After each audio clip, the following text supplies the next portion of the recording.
ஒரு ஊர்ல ஒருத்தர் இருந்தான். ஒரு நாள் காலையில எழுந்திரிச்சான். ஒரு 10 ரூபாய் எடுத்து சட்டை பையில வச்சுக்கிட்டான். கடை தெருவுக்கு புறப்பட்டான். காய்கறி வாங்குறதுக்காக அவன் போறான். காய்கறி சந்தைக்கு போய் சேர்ந்தான். கத்திரிக்காய் 1/4 கிலோ கொடுங்கன்னா கொடுத்தாங்க. காசு கொடுக்கறதுக்காக சட்டை பையில கையை விட்டான். பணத்தை காணும். 10 ரூபாய் சட்டை பையில வச்சுக்கிட்டு தான் வந்தான். அது இப்போ அங்கே இல்லை. வழியில் எங்கேயும் அது விழுந்துடுது போல் இருக்கு. அல்லது யாராவது திருடர்கள் தெரியாமல் அதை எடுத்துக்கிட்டு போட்டாங்களா என்னன்னு தெரியல. எப்படியோ 10 ரூபாய் அவன் இழந்துட்டான். கையில் காசு இல்லை. அதனால் கத்திரிக்காயை திருப்பி கொடுத்துட்டு கவலையோட வீட்டுக்கு திரும்பி வந்தான். அதையே நினச்சிக்கிட்டு இருந்தான். அவனுக்கு துக்கம் அதிகமாக போச்சு. அழ ஆரம்பிச்சிட்டான். காய்கறிகள் வாங்கிட்டு வந்து ஆனந்தமாக சமைச்சு சாப்பிட்லாம்னு நினச்சோம். அது முடியாமல் போச்சேங்கிற கவலை அவனுக்கு. அதனால் அதை மறக்கவே முடியல. இது நடந்து கொஞ்ச நாள் ஆச்சு. அதே மனுஷன் இன்னொரு நாள் அதே மாதிரி புறப்பட்டான். பணத்தை எடுத்து பையில் வச்சுக்கிட்டான். காய்கறி சந்தையை நோக்கி போய்கிட்டு இருக்கிறான். இப்போ வழியில் ஒரு ஏழை பையனை பார்த்தான். தம்பி எங்கே போகிற அப்படின்னு கேட்டான். ஐயா பள்ளிக்கூடத்துக்கு போய்கிட்டு இருக்கிறேன்னா அவன். சரி அதுக்கே இவ்வளவு கவலையோடு போய்கிட்டு இருக்கிற அப்படின்னு விசாரித்தான் அவன். ஐயா நான் ரொம்ப ஏழை, வீட்டில் வசதி இல்லை, பரீட்சைக்கு பணம் கட்டணும், இன்றைக்கி கடைசி நாள், என்ன செய்கிறதுன்னு தெரியலன்னா. இவன் பார்த்தான். தாங்கிட்ட இருக்கிற பணத்தை எடுத்து அந்த பையன்கிட்ட கொடுத்தான். இதை வச்சுக்கோ, உடனே பணத்தை கட்டு, நல்லா படி, பரீட்சை எழுது அப்படின்னு சொல்லிவிட்டு திரும்பி வந்துட்டான். வெறுங்கையோடு திரும்பி வந்தும் வீட்டில் கேட்குறாங்க எங்கே காய்கறின்னு வழக்கம் போல் கேட்டாங்க. இவன் நடந்ததை சொன்னான். இப்போ வீட்டில் இருந்தவங்க அவங்ககிட்ட ஒரு கேள்வி கேட்டாங்க. ஏங்க இதே மாதிரி முன்னாடி ஒரு தடவை காய்கறி வாங்க போய் வெறுங்கையோடு திரும்பி வந்தீங்க, இப்போவும் வெறுங்கையோடு தான் திரும்பி வந்திருக்கிறீங்க. ஆனால் முன்னாடி வந்தப்போ வருத்தமாக இருந்தீங்க, இப்போ உங்கள் முகத்தில் வருத்தம் தெரியலையே அப்படின்னு கேட்டிருக்கிறான். அதாவது வீட்டில் இருக்கிறவங்க கேட்டாங்களாம். இப்போ அந்த மனுஷன் யோசிக்க ஆரம்பித்தானான். இந்த 2 நிகழ்வுகளுக்கு என்ன வித்தியாசம்? போன தடவை அவன் பணத்தை இழந்தான், இந்த தடவை அவன் பணத்தை இழந்திருக்கிறான்.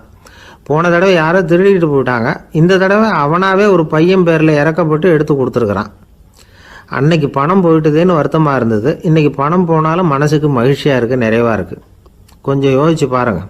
பணத்தை இழந்தது மகிழ்ச்சிக்கோ வருத்தத்துக்கோ காரணமாக இருக்க முடியாது. அப்படின்னா வேற எது காரணம்? அன்றைக்கு பணத்தை இழந்துட்டேன்னு அழுதான், இன்றைக்கு பணத்தை இழந்தாலும் மகிழ்ச்சியாக இருக்கிறான். ஆகவே மகிழ்ச்சிக்கும் துக்கத்துக்கும் இழப்பு காரணம் அல்ல, இழப்பு பற்றிய நம்முடைய அறிவு தான் காரணம் அப்படிங்கிறது பெரியவர்களுடைய கருத்து. எந்த பொருளும் நமக்கு கவலையை உண்டு பண்ணுறதில்ல, அந்த பொருள் பேரில் நாம் வைக்கிற பற்று தான் கவலையை உண்டு பண்ணுது. பொருள்கள் நம்ம விட்டுட்டு போயிட்டா நாம் அழுதுகிட்டு இருக்கிறோம், நாமே அதுகளை விட்டுட்டு வந்துட்டா மகிழ்ச்சியாக இருக்கிறோம். இந்த உண்மையை புரிஞ்சுக்கிட்டு நம்முடைய வாழ்க்கையை நல்ல விதமாக அமைச்சிக்கணும். ஒரு ஆள் அழுதுகிட்டு இருந்தான். ஏன்டா அழுகுறேன்னு கேட்குறார் ஒருத்தர். இழக்கிறதுக்கு எதுவும் இல்லை, அதனால் அழறேன்னா. என்னடா சொல்கிறேன்னார். கிட்ட வாங்க சொல்கிறேன்னா. இந்த மணி பர்ஸை வேற ஒருத்தன் பாக்கெட்லேருந்து திருடினேன், அப்புறம் தான் புரிஞ்சுது அவங்ககிட்ட இழக்கிறதுக்கு எதுவும் இல்லைங்கிறது.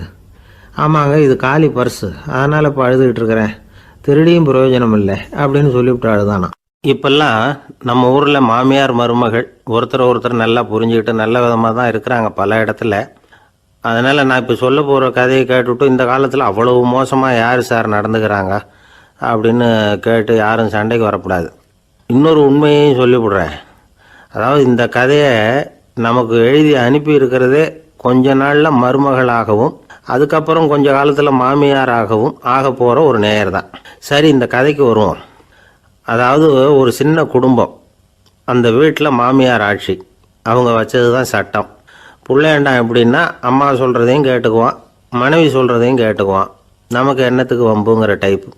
மருமகள் பேரில் குறை கண்டுபிடிக்கிறதுலையே அந்த மாமியாருக்கு ஒரு சுவாரஸ்யம். சின்ன சின்ன விஷயத்துலையெல்லாம் குத்தம் கண்டுபிடிச்சிக்கிட்டே இருக்கிறாங்க. பொதுவாக எல்லாரும் எப்படின்னா ஏதாவது ஒரு காரணத்துக்காக சண்டை போட்டுக்கிட்டு இருப்பாங்க. அந்த அம்மா எப்படின்னா ஏதாவது ஒரு சண்டையை போடுறதுக்காக காரணத்தை தேடிக்கிட்டு இருப்பாங்க. அப்படி ஒரு மனசு. அந்த மருமக பொண்ணு பாவம் பயந்து பயந்து ஒவ்வொரு காரியமும் செஞ்சுக்கிட்டு வந்தது. இப்படியே பல வருஷம் ஓடி போட்டுது. அந்த மாமியாருக்கும் ரொம்ப வயசாகிட்டுது. இருந்தாலும் அந்த பழைய சுபாவம் மட்டும் மாறவே இல்லை. திடீர்னு ஒரு நாள் பக்கவாதம் வந்து அந்த அம்மாவுக்கு ஒரு பக்கம் கை கால் இழுத்துக்கிட்டுது. வாய் சுத்தமாக பேச முடியாமல் போயிட்டுது. சத்தம் மட்டும் வரும். ஒரு பக்கத்து கை காலை அசைக்க முடியும், பேசுகிறதெல்லாம் கையால் தான், அதாவது கை சைகையால். இப்படிப்பட்ட நிலைமையில் கூட அந்த பொண்ணு தண்ணியோ பாலோ இவங்க எதிரில் கொண்டாந்து வச்சா அதை வேணும்னே தட்டி விட்டுட்டு ஒம்பு வளர்க்குறது. அதுக்கப்புறம் அந்த பொண்ணு தரையை சுத்தப்படுத்தும்ல, அதை பார்த்து ரசிக்கிறது. இருந்தாலும் அந்த பொண்ணு இதையெல்லாம் பெருசுப்படுத்தாமல் ரொம்ப பொறுமையாக தான் இருந்தது. ஒரு நாள் வீட்டில் வச்சுருந்த பாலை பூனை குடிச்சிட்டு போட்டுது. வயசான காலத்தில் இந்த அம்மா பால் இல்லாமல் கஷ்டப்படுவாங்களே அப்படின்னு நினச்சி பக்கத்து வீட்டில் போய் கொஞ்சம் பால் வாங்கிட்டு காய்ச்சி மாமியார் முன்னாடி கொண்டாந்து வச்சுது அந்த பொண்ணு. வழக்கம் போல் அந்த அம்மா பாலை தட்டி விட்டுட்டாங்க. இது அந்த மருமக பொண்ணு கவனிச்சுட்டுது. இவ்வளவு நாள் பொறுமையாக இருந்த இந்த மருமகளுக்கு இன்னைக்கு இதை பார்த்து தான் அசாத்திய கோபம் வந்துட்டுது. கதவுக்கு பக்கத்தில் சாத்தி வச்சுருந்த உலக்கையை எடுத்து மாமியார் தலையில் போட அது குறி தவறி கழுத்தில் பட அந்த அம்மா கழுத்தை பிடிச்சிக்கிட்டு ஊன்னு கத்த இந்த பொண்ணு ஒன்றும் அலட்டிக்காமல் உலக்கையை எடுத்து மறுபடியும் கதவு பக்கம் சாத்தி வச்சுட்டு அது பாட்டுக்கு நடந்து போயிட்டுது. இருந்தாலும் மனசுக்குள்ளே லேசாக ஒரு பயம். கணவன் வீட்டுக்கு வந்ததும் என்ன விஷயம்னு கேட்டால் எப்படி சமாளிக்கிறது? அன்னைக்குன்னு பார்த்து ரொம்ப நேரம் கழித்து வீடு சேர்ந்தான் கணவன். உடனே அந்த அம்மா புகார் பண்ண ஆரம்பிச்சுட்டுது. பேச்சு தான் வராத, அதனால் ஒரு பக்கத்து கையால் சைகை காட்டுது. கதவுக்கு பக்கத்தில் இருந்த உலக்க பக்கமாக கையை நீட்டி காட்டி அப்படியே அந்த கையை தன் கழுத்துக்கு பின்பக்கமாக சுற்றி காட்டி நாக்கை வெளியில் நீட்டி நடந்த விஷயத்தை புரிய வைக்கிறதுக்கு முயற்சி பண்ணுது. இவனுக்கு ஒன்றும் புரியல. என்ன சொல்கிறாங்க அம்மா அப்படின்னு மனைவிகிட்ட கேட்குறான். அதுக்கு அந்த பொண்ணு ரொம்ப புத்திசாலித்தனமா, என்னங்க உங்கள் அம்மா சொல்கிறது உங்களுக்கு இன்னும் புரியலையா?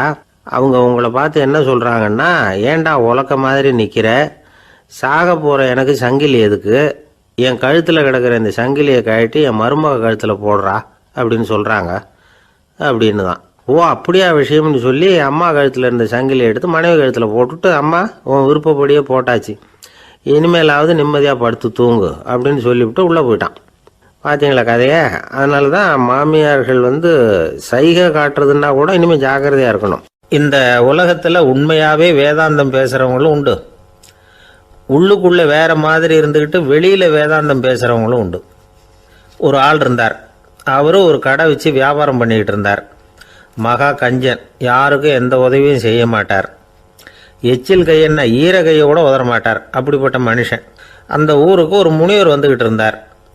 வருஷத்துக்கு ஒரு தடவை வருவார். ஒரு நாள் 2 நாள் இருப்பார், அப்புறம் போயிடுவார்.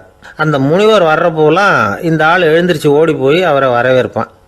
ரொம்ப பெரிய வேதாந்தி மாதிரி அவர்கிட்ட பேசிக்கிட்டு இருப்பான்.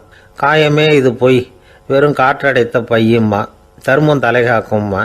பணம் என்ன சார் பணம், இன்னைக்கு ஒருத்தன் கையில் இருக்கும், நாளைக்கு ஒருத்தன் கையில் இருக்கும், எல்லாம் மாயம். எனக்கு தான் இன்னமும் இந்த சம்சார பந்தத்திலிருந்து விடுபடுறதுக்கு நேரம் வரலேம்மா. அந்த முனிவரும் இந்த ஆள் இப்படி சொல்கிறத கேட்ட உடனே, ஏப்பா அப்படி சொல்கிற, இப்போ கூட நீ சரின்னு சொல்லு, உனக்கு தீட்சை கொடுத்து இதிலேருந்து விடுபடுற ஞானத்தை போதிக்கிறேன் பார். உடனே அந்த ஆள் என்ன சொல்லுவான் தெரியுமா? ஐயோ சாமி, இப்போ அது எப்படிங்க முடியும், பிள்ளைங்கள்லாம் சின்ன சிறுசுங்க, அதுகளுக்கெல்லாம் ஒரு கல்யாணம் காட்சின்னு செஞ்சு கடமையை முடிச்சுட்டா நீங்கள் சொல்கிறபடி செஞ்சு விடலாம்மா. சரி, இன்னும் முனிவர் போயிடுவார். அடுத்த வருஷம் வருவார். இவன் வழக்கம் போல் வேதாந்தம் பேசுவான். சரி தீட்சை கொடுக்குறேன் வா அம்பார். பேரம்பேத்தியை பார்க்கணும், கோர்ட்டில் கேஸ் ஒன்று இருக்குது, அது முடியணும் அப்படின்னு தயங்க ஆரம்பிச்சிருவான். எல்லாம் சொல்லுவான், ஆனால் குடிக்கிறதுக்கு தண்ணி கூட கொடுக்க மாட்டான். ரொம்ப வருஷம் கழித்து மறுபடியும் ஒரு நாள் அந்த ஊருக்கு முனிவர் வந்தார். இவன் கடைக்கும் வந்தார். அப்புறம் அங்கே கல்லாவில் நம்ம ஆள் இல்லை, அவன் புள்ள தான் உட்காந்துருக்கிறான். அப்பாவை போலவே புள்ளையும் எழுந்திரிச்சு ஓடியாந்து முனிவரை வரவேற்றான். அப்பா எங்கன்னு விசாரிச்சார் முனிவர். ஐயோ அதை ஏன் கேட்குறீங்க சாமி, உங்ககிட்ட தீட்சை வாங்கி இந்த சம்சார பந்தத்திலேருந்து விடுதலை பெறணும்னு சொல்லிக்கிட்டே இருப்பார், அது நிறைவேறாமலே போய் சேர்ந்துட்டார். போன மாதம் ஒரு நாள் திடீர்னு நெஞ்சு வலிக்குதுன்னார், அவ்வளவுதான் போட்டுன்னு போயிட்டார் அப்படின்னு புலம்புனான் பையன். இதை கேட்டதும் முனிவர் சிரிச்சாரான். அவன் எங்கடா போவான், உன் அப்பா எங்கேயும் போகல, இதோ வாழை ஆட்டிக்கிட்டு உன் காலடியிலே இருந்துக்கிட்டு இருக்கான் பார் அப்படின்னு சொல்லி அங்கே நின்றுக்கிட்டு இருந்த ஒரு நாயை சுட்டி காட்டினாரான். என்ன சாமி சொல்கிறீங்க அப்படின்னு ஆச்சரியமாக கேட்டிருக்கான் பையன். உடனே முனிவர் அந்த நாயோட தலையில் ஒரு தட்டு தட்டி பேசுகிறா அப்படின்னாரான். உடனே அந்த நாய் வேதாந்தம் பேச ஆரம்பிச்சுட்டு தான், காயமே இது போய் வெறும் காற்றடைத்த பை அப்படின்னு தான். முனிவர் சொன்னார், அடே இப்போவும் ஒன்றும் கெட்டு போகல, நீ விரும்புனா சொல்லு, உனக்கு தீட்சை கொடுத்து என் பின்னாடியே அழைச்சிட்டு போயிடுறேன், அங்கே அழைச்சிட்டு போய் உனக்கு ஞானத்தை போதிக்கிறேன், வர்றியா அப்படின்னு கேட்டிருக்கார். உடனே அந்த நாய் சொல்லிச்சான், ஐயோ அதை ஏன் கேட்குறீங்க சாமி, நான் உண்ணாமல் தின்னாமல் ஏராளமான சொத்து சேர்த்து வச்சுட்டேன், என் பிள்ளைங்க அதோட பெருமை தெரியாமல் ராத்திரி நேரம்லாம் கதவை திறந்து போட்டுட்டு தூங்கிடுவாங்க, அதனால் இப்படி நாயாக பிறந்து ராத்திரி பகலாக சுற்றி சுற்றி காவல் காத்துக்கிட்டு கிடக்கிறேன், இப்போ எப்படி சாமி வர முடியும் அப்படின்னு கேட்டுதான். அறியாமையிலேயே சுகம் கண்டு இப்படி இருக்கிற ஆளுங்களுக்கு எப்படி விடுதலை கிடைக்கும், எப்போ விடுதலை கிடைக்கும் அப்படின்னு கேட்குறார் தசாவதானி, திருக்குறள் பேர் ராமையா. அவர் கேட்குறது நியாயம் தானே, இந்த காலத்து பையன் ஒருத்தன் அப்பா கிட்ட சொன்னான், அப்பா இன்னைக்கு நான் ₹1 மிச்சப்படுத்தி விட்டேன் அப்படின்னு. நானும் அப்படியா, என்னடா பண்ணேன்னு கேட்டிருக்காரு அப்பா. டவுன் பஸ்ஸில் ஏறாமல் அது பின்னாடியே ஓடியாந்தேன், ₹1 மிச்சம் தானே அப்படின்றான். அட பாவி, ஒரு ஆட்டோ பின்னாடி ஓடியாந்துருந்தா ₹10 மிச்சமாயிருக்குமே, வேஸ்ட் பண்ணிட்டியே அப்படின்னாராம் அந்த அப்பா. ஒரு கடற்கரை ஓரம், அங்கே ஒரு சின்ன கிராமம். அந்த கிராமத்தில் ஒரு சின்ன பள்ளிக்கூடம். கடற்கரை ஓரத்தில் உள்ள ஒரு விடுதியில் ஓய்வுக்காக ஒருத்தர் வந்து தங்கியிருக்கிறார்.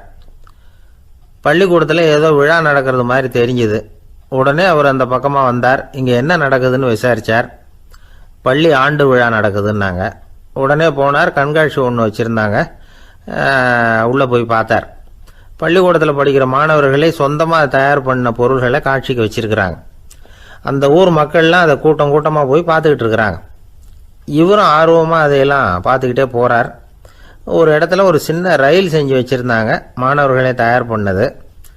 மின்சாரத்தால் அது ஓடுறது மாதிரி பண்ணி வச்சுருந்தாங்க. அதில் ஒரு சின்ன பொத்தான் இருக்கும், அது அமுக்குனா ரயில் ஓடும், சுற்றி சுற்றி வரும். மாணவர்கள் எதிரில் நின்று அதுக்கு விளக்கம் கொடுத்துக்கிட்டு இருக்கிறாங்க. இவர் அதை கவனித்தார். ரயில் ஓடுறத பார்த்தார். அங்கே நின்றுக்கிட்டு இருந்த மாணவர்கள்கிட்ட விளையாட்டாக கேட்டார், ஏன்பா இந்த ரயில் எதனால் ஓடுது அப்படின்னு கேட்டார் இவர். சக்தியினால் ஓடுது அப்படின்னாங்க மாணவர்கள். அது என்ன சக்தின்னு கேட்டார். அதுக்கு பேர் மின்சாரம் அப்படின்னாங்க. சரி, நீங்கள் மின்சாரத்தை பார்த்துருக்குறீங்களா அப்படின்னார். நாங்கள் பார்த்தது இல்லைங்க, ஆனால் இதை செய்யறதுக்கு எங்களுக்கு உதவி பண்ண ஆசிரியர் ஒரு பட்டதாரி, ஒரு கால் அவர் பார்த்துருக்கலாம் அப்படின்னாங்க. அவர் எங்கே இருக்காருன்னு கேட்டார். இதோ அழைச்சிட்டு வர்றோம்னு ஓடினாங்க. அவர் அழைச்சிட்டு வந்தாங்க. அவர்கிட்ட ஒரு பெரியவர் கேட்டார், மின்சாரத்தை நீங்கள் பார்த்துருக்குறீங்களா அப்படின்னு. மின்சாரத்தை பார்க்குறதாவது நான் பார்த்ததே இல்லை. நான் பார்த்தது அது செயல்படுற விதத்தை தான். அது விளக்கை வந்து எரிய வைக்குது, ரயிலை ஓட வைக்குது, இது மாதிரி எத்தனையோ எந்திரங்களை வந்து செயல்பட வைக்குது. ஆனால் உண்மையிலேயே அது என்னன்னு எனக்கு தெரியாது. ஒருவேளை இந்த பள்ளிக்கூடத்து தலைமை ஆசிரியருக்கு தெரிஞ்சிருக்கலாம், ஏன்னா அவர் ஒரு மேல்நிலை பட்டதாரி அப்படின்னாராம் அவர். சரின்னு போய் தலைமை ஆசிரியரை கூப்பிட்டுக்கிட்டு வந்தாங்க. அவர்கிட்டையும் இதே கேள்வியை கேட்டாராம் அவர். மன்னிக்கணும், இந்த கேள்வியை இதுவரைக்கும் யாரும் என்கிட்ட கேட்டதில்லை. சக்தியை யாரும் பார்க்க முடியாது, ஆனால் அது செயல்படும் விதத்தை தான் பார்க்க முடியும் அப்படின்னாராம் அவர். இப்போ இதுவரைக்கும் கேட்டுக்கிட்டு இருந்த பெரியவர் சிரித்தார். சிரிச்சுட்டு சொன்னாராம், சரி அதுக்காக ஒன்றும் கவலைப்படாதீங்க, என்னுடைய பெயர் தாமஸ் ஆல்வா எடிசன் அப்படின்னாராம். இதை கேட்டதும் அங்கே இருந்தவங்களுக்கெல்லாம் அதிர்ச்சி, ஆச்சரியம். என்னது, நீங்கள் தானே எடிசன்? நீங்கள் எவ்வளவு மின்சார கருவிகளை உண்டாக்கி இருக்கிறீங்க, நீங்களா இந்த கேள்வியை கேட்டது அப்படின்னாங்களாம். ஆமாம், நான் தான் கேட்குறேன், ஏன்னா நானே மின்சாரத்தை பார்த்தது கிடையாது அப்படின்னாராம் அவர். அன்புங்கிறது இப்படிப்பட்டது தாங்கிறார் ஓஷோ. அன்புங்கிறது நம்ம உடற்கூறு அமைப்பில் இல்லை, அது நம்ம உடம்புல உள்ள சுத்த சக்தியின் வெளிப்பாடு. அதை உணரத்தான் முடியுமே தவிர பார்க்க முடியாது. அன்பே உன்னை வந்து நான் என் இருதயத்தில் வச்சிருக்கிறேன் அப்படின்னுலாம் சொல்லுவான். இதெல்லாம் சும்மா. இது வந்து டாக்டர்கள் சொல்கிற இருதயம் கிடையாது, அது வந்து ரத்தத்தை தள்ளுகிற ஒரு கருவி, அவ்வளவுதான். ஞானிகள் சொல்லுகிற இதயம் வேற, அது கண்ணுக்கு புலப்படாத ஒரு சக்தி. என்னுடைய இதயம் ரொம்ப விசாலமானது சார் அப்படின்னார் ஒருத்தர். அப்படிங்களான்னு ரொம்ப மரியாதையா, ஆமாங்க டாக்டர் அப்படி தான் சொல்கிறார், கொஞ்சம் வீங்கி போய் பெருசாக இருக்குதான் அப்படின்னார். ஒரே ஒரு ஊரில் ஒரு அம்மா இருந்தாங்க. அந்த அம்மாவுக்கு ஒரே ஒரு பிள்ளையாண்டான். அவனுக்கு ரொம்ப அக்கறையோடு கல்யாணம் பண்ணி வச்சாங்க. கல்யாணம் முடிஞ்சதும் மருமக பொண்ணு வீட்டுக்கு வந்து சேர்ந்தது. அப்பாடா என் கடமை முடிஞ்சுது, இனிமேல் அக்கடான்னு எங்கேயாவது ஒரு மூலையில் படுத்து கிடக்கலாம் அப்படின்னு நினச்சாங்க அந்த அம்மா. ஆனால் நினைக்கிறபடி எங்கே நடக்குது? அதுக்கப்புறம் தான் பிரச்சனையே ஆரம்பமாச்சு. மருமகள் குணம் சரியில்லை, ஒரு மாதிரி. அந்த பொண்ணு வீட்டுக்கு வந்ததுமே முதல் வேலையாக மாமியாரை பார்த்து, அதுதான் நான் வந்துட்டேன்ல, இனிமேல் உங்களுக்கு என்ன வேலைங்க, புறப்பட வேண்டியது தானே, காசி ராமேஸ்வரம்னு எங்கேயாவது போங்க அப்படின்னுட்டு தான். மாமியாரை பார்த்தாங்க, கொஞ்சம் யோசனை பண்ணாங்க. இந்த பாருமா, நீ இப்படி சொல்கிறதுக்கு முன்னாடியே வீட்டை விட்டு புறப்படணுங்கிற முடிவுக்கு நான் வந்துட்டேன். வீட்டை மட்டும் இல்லை, இந்த உலகத்தை விட்டே கூட போகிறதுக்கு தயாராக இருக்கிறேன். ஆனால் ஒரே ஒரு விஷயத்துக்காக என் உயிரை கையில் பிடிச்சிக்கிட்டு இருக்கிறேன் அப்படின்னாங்களாம். என்ன விஷயம்னு கேட்டது இந்த மருமக பொண்ணு. வேற ஒன்றும் இல்லை, என் பிள்ளைக்கு கல்யாணம் பண்ணி வச்சுட்டேன், ஒரு பேர புள்ள பிறந்து அதை என் கண்ணால் பார்த்துட்டேன்னா நான் எங்கே வேணும்னாலும் போகிறதுக்கு தயாராக இருக்கிறேன் அப்படின்னாங்களாம் அந்த மாமியார். மாமியார் இப்படி சொல்கிறதுலேயே நியாயம் இருக்கிறதாக பட்டுது அந்த பொண்ணுக்கு. சரி அப்படியே இருந்து பார்த்துட்டு போகலாம் அப்படின்னு அனுமதி கொடுத்தது. கொஞ்ச காலத்தில் ஒரு பேரன் பிறந்தான். அந்த அம்மாவும் பேரனை கண்ணால் பார்த்துட்டாங்க. சரி பேரனை பார்த்தாச்சுல்ல, இனிமேல் புறப்பட வேண்டியது தானே அப்படின்னது மருமக பொண்ணு. மாமியார் பார்த்தாங்க. நீ சொல்கிறது சரிதாம்மா, அதில் ஒன்றும் தப்பு இல்லை. என்னோடய பேரன் உங்களை அம்மா அப்பான்னு கூப்பிடுறத என் காது குளிர கேட்டுட்டு போயிடுறேனே அப்படின்னாங்களாம். சரி அந்த ஆசையை நிறைவேறட்டும் அப்படின்னு காத்துக்கிட்டு இருந்தாங்க. பேரன் வளர்ந்தான், நடந்தான், பள்ளிக்கூடம் போனால் பெரியவனானான். மருமக பொண்ணு மறுபடியும் மாமியாரை விரட்ட ஆரம்பிச்சுட்டுது, இன்னும் புறப்புள்ளையான்னு. இதை பாருமா, இது வரைக்கும் இருந்துட்டேன். பேரனோட கல்யாணத்தையும் கண்ணால் பார்த்தா தான் இந்த கட்டை வேகும் போல் இருக்குது அப்படின்னு சொல்லி ஒரு மாதிரியாக பேச ஆரம்பித்தாங்க. இதுவும் நியாயமான ஆசையாக தான் படுது அப்படின்னு அது யோசிச்சிருக்கு அந்த பொண்ணு. சரின்னு அதுக்கும் ஒத்துக்கிட்டது. உடனே பேரனுடைய கல்யாணமும் முடிஞ்சது ஒரு வழியாக. இனிமேல் ஒரு நொடி கூட இங்கே இருக்கக்கூடாது, புறப்படுங்க அப்படின்னு மாமியாரை விரட்டிச்சான் அந்த பொண்ணு. இப்போ அந்த மாமியார் தன்னோட மருமகளை பார்த்து சொல்கிறாங்க, இதோ கிளம்பிட்டேம்மா, என் மூட்டை முடிச்செல்லாம் கட்டிக்கிட்டேன், புறப்பட்டுவிட்டேன். அப்படியே நீயும் உன் துணிமணிகளை மூட்டை கட்டிக்கிட்டு கிளம்பிடும், என்னோட சேர்ந்து 2 பேருமா சேர்ந்து போயிடலாம் அப்படின்னாங்களாம். அந்த பொண்ணு முழிக்குது. முழிக்காதே, உனக்கும் ஒரு மருமக வந்துட்டா, இனிமேல் நீயும் ஒரு மாமியார் தானே, உனக்கும் இனிமேல் இங்கே வேலை இல்லை, புறப்படு அப்படின்னாங்களாம். அப்போ தான் அந்த பொண்ணு சிந்திக்க ஆரம்பிச்சு தான், தன்னோட தவறு புரிஞ்சுதான். இந்த தகவலை கேட்டுக்கிட்டு இருக்கிற மருமகள்லாம் இதை பற்றி கொஞ்சம் யோசித்து பார்க்கணுங்கிறதுக்காகத்தான் இதை சொல்கிறோம் மாமியார்கள் சார்பாக. கொஞ்ச நாளைக்கு முன்னாடி ஒரு பொண்ணை பார்த்து பேசுகிற சந்தர்ப்பம் கிடைச்சிது ஒரு கல்யாண வீட்டில். அந்த பொண்ணு சொல்லிச்சு, சார் எனக்கு கல்யாணம் ஆகி 15 வருஷம் ஆகுது, நான் மாமியார்கிட்ட சண்டை போட்டதே இல்லை அப்படின்னு ரொம்ப அடக்கமாக சொல்லிச்சு. அது எப்படிம்மா சாத்தியமாச்சுன்னு கேட்டோம். எனக்கு கல்யாணம் ஆகி 15 வருஷம்தான் ஆச்சு, ஆனால் என் மாமியார் செத்து போய் 20 வருஷத்துக்கு மேலே ஆயிட்டுது அப்படின்னுது. லோகமானிய பாலகங்காதர திலகர் இருந்தார்ல, அவருக்கு 15 வயசுலேயே கல்யாணம் நடந்துதான். மனைவி பேர் தபிபாய், ரொம்ப பெரிய குடும்பத்து பொண்ணு, நல்ல குணம். அவங்க குடும்பம் நடத்திக்கிட்டு இருக்கிறாங்க. அந்த காலத்தில் திருடர்கள் பயம் அதிகம். இந்த காலத்தில் மட்டும் என்னன்னு கேட்குறீங்களா? நீங்கள் கேட்குறது நியாயம்தான். இருந்தாலும் இந்த காலத்து திருடனுக்கும் அந்த காலத்து திருடனுக்கும் ஒரு முக்கியமான வித்தியாசம் உண்டு. அதாவது அந்த காலத்து திருடன்லாம் நியாயம் அநியாயம் பார்க்குறது உண்டு, இந்த காலத்தில் அப்படி பார்க்குறது இல்லை. அந்த காலத்தில் திருட வர்றவங்கள்ட்ட கூட ஒரு தார்மீக உணர்வு உண்டாம். அதாவது அப்போ உள்ள கொள்ளைக்காரங்க எதை களவாடினாலும் சரி, அரிசியை மட்டும் களவாடுறது இல்லையா, அப்படி ஒரு கொள்கை. அதனால் பாருங்கள், அந்த காலத்து பெண்கள் நகை நட்டுகளை பத்திரமா வைக்கணும்னா பெட்டியில் வைக்கிறது இல்லை, அரிசி பானையில் போட்டு வச்சு விடுறது. இப்போல்லாம் பேங்க்கில் சேஃப்டி லாக்கர்னு இருக்குல்ல, அது மாதிரி அந்த காலத்தில் சேஃப்டி லாக்கருங்கிறது அரிசி பானை. இந்த வளையல், மூக்குத்தி, தோடு இப்படி எதுவாக இருந்தாலும் அதில் போட்டு பத்திரமா வச்சுருவாங்க. திருடன் அரிசி பானை பக்கம் போகிறதில்ல. ஏன்னா சாப்பிட்ற விஷயத்தில் கை வைக்கக்கூடாது, அது பாவம் அப்படின்னு அவன் நினைக்கிறான். திலகரோட மனைவி தபிபாயும் அதே மாதிரி தன்னுடைய ஆபரணங்களை ஒரு அரிசி பானைக்குள்ளே போட்டு மூடி வச்சுருந்தாங்களாம். இப்படி இருந்தப்போ ஒரு நாள் ஒரு பிச்சைக்கார பொண்ணு வீடு வீடாக பிச்சை கேட்டுக்கிட்டே வந்திருக்குது. திலகர் வீட்டுக்கும் தர்மம் போடுங்க தாயே அப்படின்னு தான் அந்த பொண்ணு. அந்த அம்மா தபிபாய் காதில் இது விழுந்திருக்கு. உடனே கை நிறைய அரிசி அள்ளிக்கிட்டு போட்டிருக்கு. பாத்திரத்தில் அரிசியை போட்டதுக்கு அப்புறம் தான் தெரியுது, பளிச்சுன்னு கண்ணில் படுது. அதாவது அந்த அம்மாவோட வைர மூக்குத்தி ஒன்று அரிசியோடு சேர்ந்து அந்த பிச்சைக்கார பொண்ணு பாத்திரத்தில் போய் விழுந்துட்டுது. இந்த அம்மாவுக்கு மனசுக்குள்ளே குழப்பம், என்ன இப்படி ஆகிட்டுதே, மூக்குத்தி போயிட்டுதே, பிச்சை பாத்திரத்துலேருந்து அதை எப்படி எடுக்கிறது அப்படின்னு தயக்கம். வாயை திறந்து அதை கேட்குறதுக்கும் கூச்சம். திண்ணையில் உட்காந்துருந்த திலகர் இவ்வளவையும் பார்த்துக்கிட்டு இருக்கிறார்.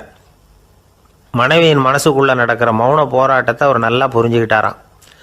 மனைவியை பார்த்து சொன்னாராம், தபிபாய், இது தெய்வ சம்மதம், அவளுக்கு சேர வேண்டிய மூக்குத்தி அவகிட்ட போயிட்டுது, பிச்சை பாத்திரத்தில் விழுந்த மூக்குத்தியை எடுக்க வேணாம் அப்படின்னாராம். சரின்னு சொல்லிவிட்டு மேற்கொண்டு எதுவும் சொல்லாமல் அந்த அம்மா வீட்டுக்குள்ளே போயிட்டாங்களாம். இந்த காலத்துலலாம் அது மாதிரி நடக்குமா? வெறும் அரிசியை போட்டுவிட்டு விவகாரம் பண்ணிகிட்டு இருக்க மாட்டோமா?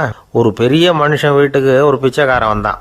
ஐயா, நாங்கள் பிச்சைக்காரங்கள்லாம் சேர்ந்து ஒரு சங்கம் வச்சுருக்குறோம், அதுக்கு நிதி சேர்க்குறோம், அதுக்கு ஒரு 100 ரூபா கொடுத்தீங்கன்னா எங்களுக்கு பெரிய உதவியாக இருக்கும் அப்படின்னானா. அதெல்லாம் ஒன்றும் கொடுக்க முடியாது போ அப்படின்னாரான் அவர். அப்படின்னா ஒரு 50 ரூபாயாவது கொடுங்களேன் அப்படின்ட்டுருக்கான். அதுவும் முடியாதுன்னு சொல்லிவிட்டார். 25 ரூபா அப்படின்னு இருக்கான். எதுவும் முடியாது அப்படின்னாராம். சரிங்க, இவ்வளவு பெரிய வீட்டுக்கு வந்துட்டு வெறுங்கையோடு திரும்புறது நல்லா இருக்காது, அதனால் சும்மா ஒரு ரூபா மட்டுமாவது கொடுங்க அப்படின்ட்டுருக்கான் அவன். ஒரு பைசா கூட என்கிட்ட கிடையாது அப்படின்னு விட்டாரான் இவர். அப்படின்னா நீங்கள் ஒரு காரியம் பண்ணுங்களேன் அப்படின்னானா அவன். என்ன செய்யணும் அப்படின்ட்டுருக்கார். எங்கள் சங்கத்தில் நீங்களும் ஒரு மெம்பராக சேர்ந்துருங்க அப்படின்னானா. காஞ்சிபுரத்தில் பல்லவ ராஜா ஒரு கோவில் கட்டினார், கைலாசநாதர் கோவில். அதுக்கு கும்பாபிஷேகம் பண்ணுறதுக்கு ஒரு நாள் குறிப்பிட்டு அதுக்கு வேண்டிய ஏற்பாடுகள்லாம் பண்ணினார். முதல் காரியமாக கடவுளை வேண்டிக்கிட்டார், நீங்கள் இந்த கும்பாபிஷேகத்துக்கு நேரில் வந்து கலந்துக்கணும்னார். கடவுள் அந்த ராஜா கனவுல வந்தார்.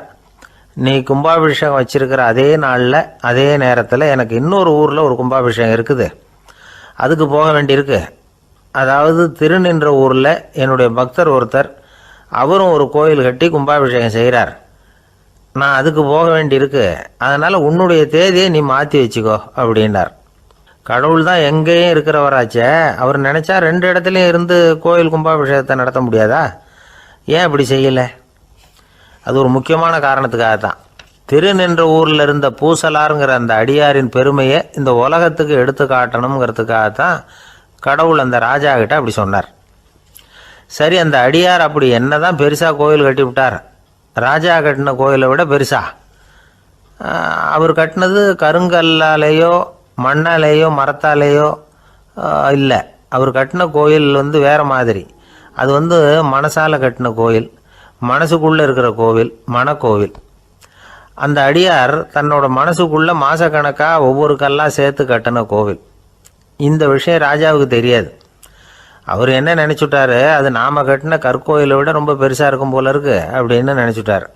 சரி, அப்பேற்பட்ட அந்த கோயிலை தரிசனம் பண்ணிவிட்டு வருவோம் அப்படின்னு நினச்சி ராஜா திருநின்ற ஊருக்கு போகிறார்.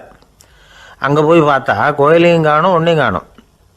கடைசியில் பூசலார் கட்டின மனக்கோவில் தான் அதுங்கிறத அவர் புரிஞ்சுக்கிறார்.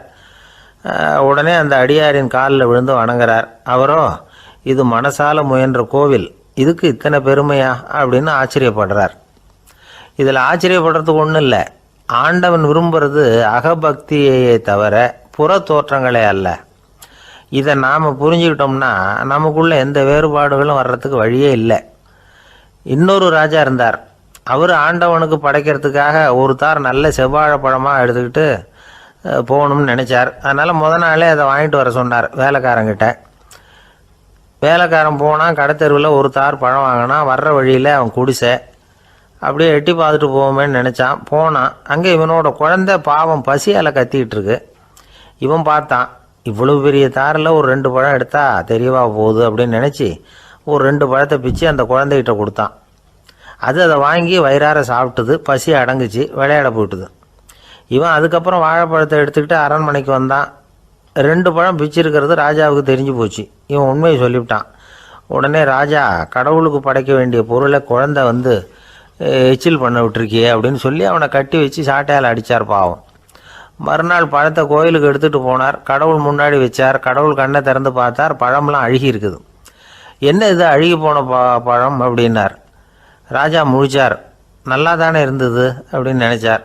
அப்போ கடவுள் அந்த ராஜா கிட்ட சொன்னாராம், இதை பார்ப்பா, இந்த தாரில் 2 பழம் தான் நல்ல பழம், அந்த 2 பழங்களையும் நேற்றுக்கே நான் சாப்பிட்டுட்டேன் அப்படின்னாராம். அப்போ தான் ராஜாவுக்கு புரிஞ்சுது, ஏழை குழந்தையின் பசியை தீர்க்கறதுக்காக உதவுன அந்த 2 பழம்தான் இறைவன் சாப்பிட்ட பழம்னு. இறைவன் இருக்கிற இடம் எது? இதுதான். ஒரு ஊரில் ஒரு மன்னர் இருந்தார். புத்தி கூர்மை உள்ள ஒரு மன்னர். பொதுவாக மன்னர்களுக்கு சந்தேகம் வந்தால் சபையில் உள்ள சான்றோர்கள்கிட்ட கேட்டு தெரிஞ்சுக்கிறது தானே வழக்கம். ஆனால் இங்கே அப்படி இல்லை. மற்றவங்களுக்கு சந்தேகம் வந்தால் மன்னர்கிட்ட கேட்டு தெரிஞ்சுக்குவாங்க.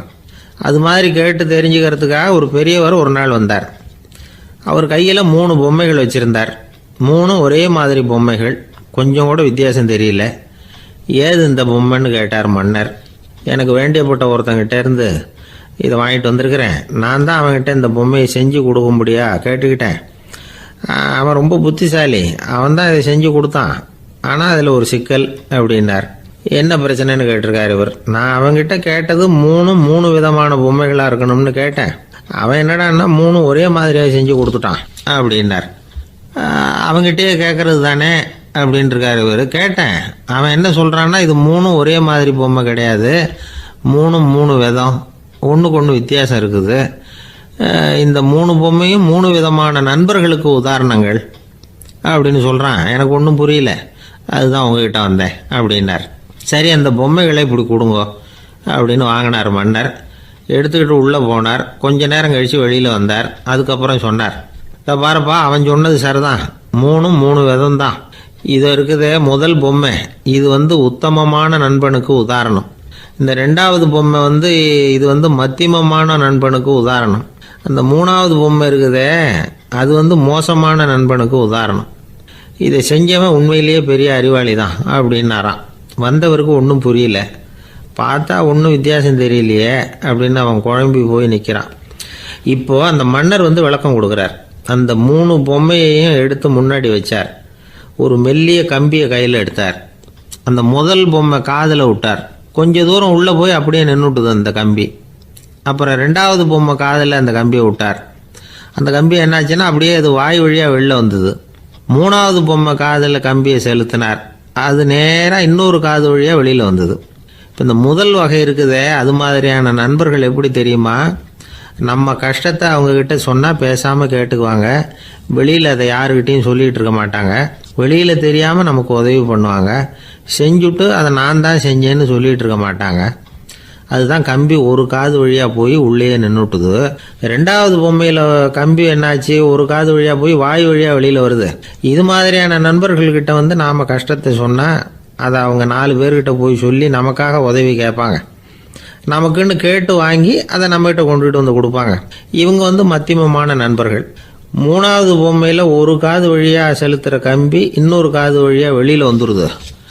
இது மாதிரியான நண்பர்கள்கிட்ட நம்ம கஷ்டத்தை சொன்னால் அவங்க காது கொடுத்து கேட்குறது மாதிரி நடிப்பாங்க. அப்படியே இன்னொரு காது வழியாக அதை வெளில விட்டுருவாங்க. அதை பற்றி கவலைப்பட மாட்டாங்க. இதுதான் இந்த பொம்மைகளுக்குள்ளே இருக்கிற வித்தியாசம் அப்படின்னு விளக்கம் கொடுத்தாராம் மன்னர். படிக்கிற பிள்ளைங்கள்லேயும் இது மாதிரி 3 வகை உண்டு. சில பேர் காதால் வாங்கி மனசில் வச்சுக்குவான். சில பேர் காதால் வாங்கி பேனாவால் எழுதி விடுவான். சில பேர் ஒரு காதால் வாங்கி இன்னொரு காதால் வெளியில் விட்டுருவான். ஒரு பையன் வகுப்பில் ஆசிரியர் பாடம் நடத்தும் பொழுது தலையை வேகமாக ஆட்டி ஆட்டி கேட்பானான். ஏன்டா இப்படி தலையை இப்படி ஆட்டுற அப்படின்னு கேட்டிருக்கான் பக்கத்தில் இருந்தவன். தலையை ஆட்டினா தாண்டா ஒரு காது வழியாக உள்ளே போகிறது, இன்னொரு காது வழியாக வெளியில் வேகமாக வெளில போகும் அப்படின்னானா அந்த பையன். இந்த உலகத்தில் மனுஷன் எவ்வளவோ தவறுகள் செய்கிறான். அதுக்கெல்லாம் என்ன காரணம்? அதை பற்றின ஆராய்ச்சி தான் இன்றைக்கி. இதுக்கு ஆராய்ச்சி என்னத்துக்கு, அது தெரிஞ்ச விஷயம் தானே அப்படின்னு நீங்கள் நினைக்கலாம். ஆனால் அப்படி அலட்சியமாக இந்த விஷயத்தை விட்டுறக்கூடாது. பொதுவாக எல்லோரும் நினைக்கலாம், எது சரி எது தவறு அப்படின்னு தெரியாததுனால தான் மனுஷன் தப்பு பண்ணுறான் அப்படின்னு. ஆனால் அப்படி சொல்லிட முடியாது. மனுஷன் தெரிஞ்சே தான் தவறுகள் பண்ணுறான்.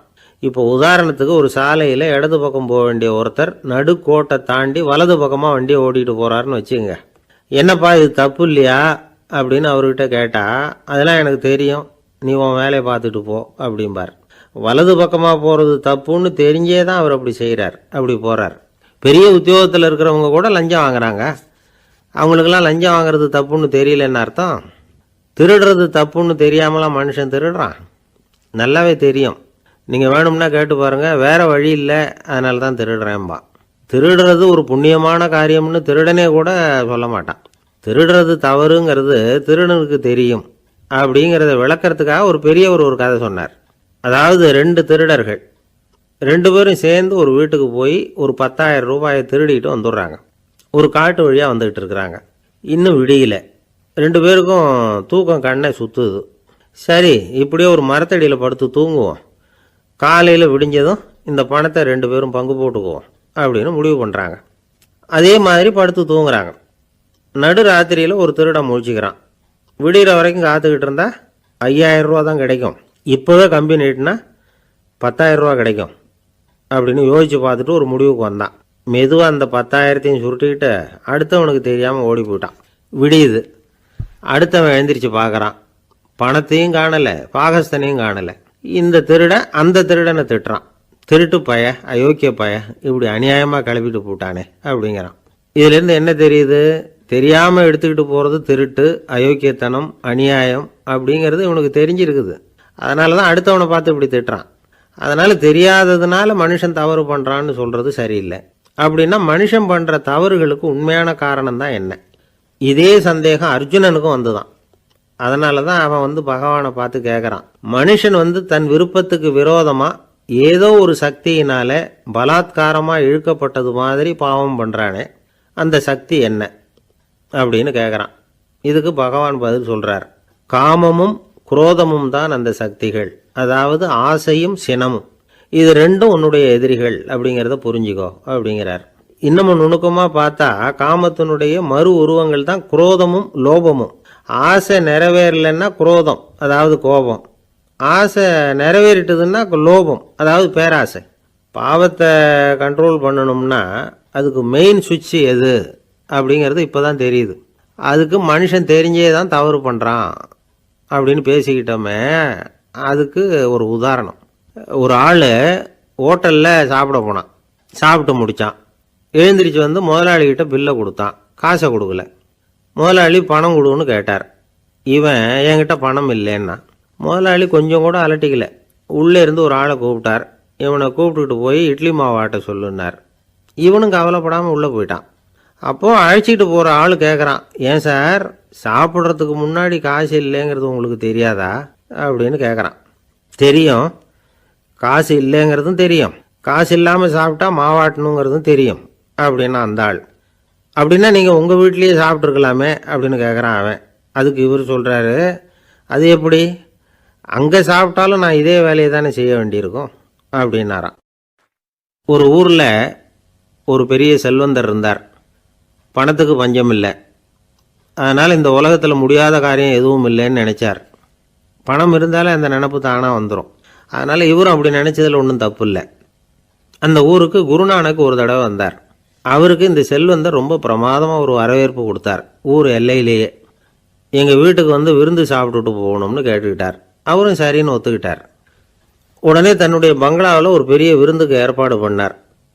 குருநானக்கை அழைச்சிட்டு வீட்டுக்கு போனார், உட்கார வச்சார். ஐயா, நான் இந்த ஊர்லேயே ரொம்ப பெரிய வசதி உள்ளவன், என்னால் எல்லாம் முடியும், உங்களுக்காக நான் என்ன செய்யணும்னு சொல்லுங்கள், எதுவாக இருந்தாலும் பரவாயில்ல, எவ்வளவு செலவானாலும் பரவாயில்ல, என்னால் செய்ய முடியும், என்ன செய்யணும்னு சொல்லுங்கள், அது போதும், நான் செய்கிறேன் அப்படின்னு நான் ரொம்ப பணிவா.